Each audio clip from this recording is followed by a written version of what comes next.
So the first thing we want to do is we want to release the oils from these beautiful petals. So we're going to break them up roughly, and then we're going to start to make our rose infusion water so that we can make our sweets.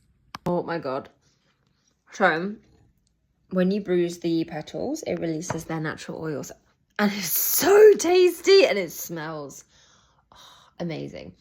Did you know that rose is said to vibrate on the same frequency as love, which is why it's the flower of love. Just making a small batch of rose water, so we're going to use 1 cup of petals with 1 cup of water. We're going to slowly simmer, a lot more gently than we did, gentler than we did the fireweed jam. So we're going to stick those on. Because I'm using an induction stove, I'm using a slightly lower setting. So I was using like an 8 for the fireweed.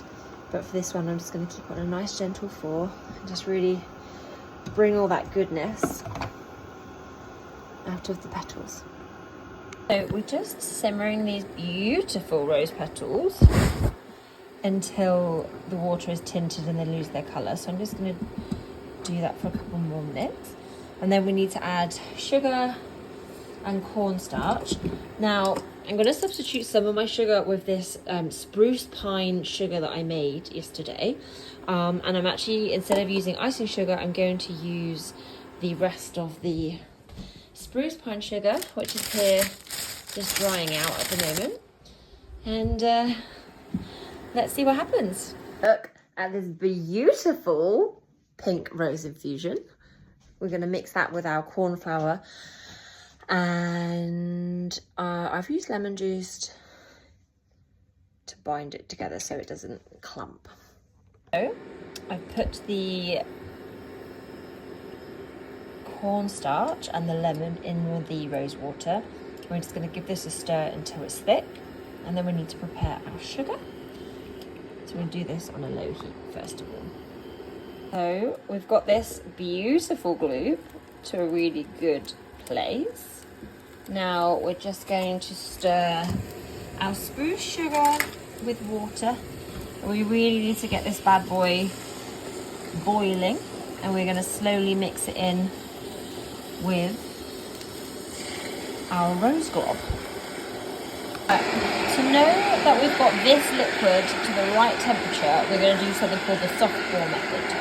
So with a very cold glass of water or jar, we're going to take a drop of this when we're there, and we're going to drop it in, and it should form a ball, and the ball should be squishing. So let's give that a go. Really fast, but we're putting in the sugar water now, and we're stirring as we go. We're just in our final step now.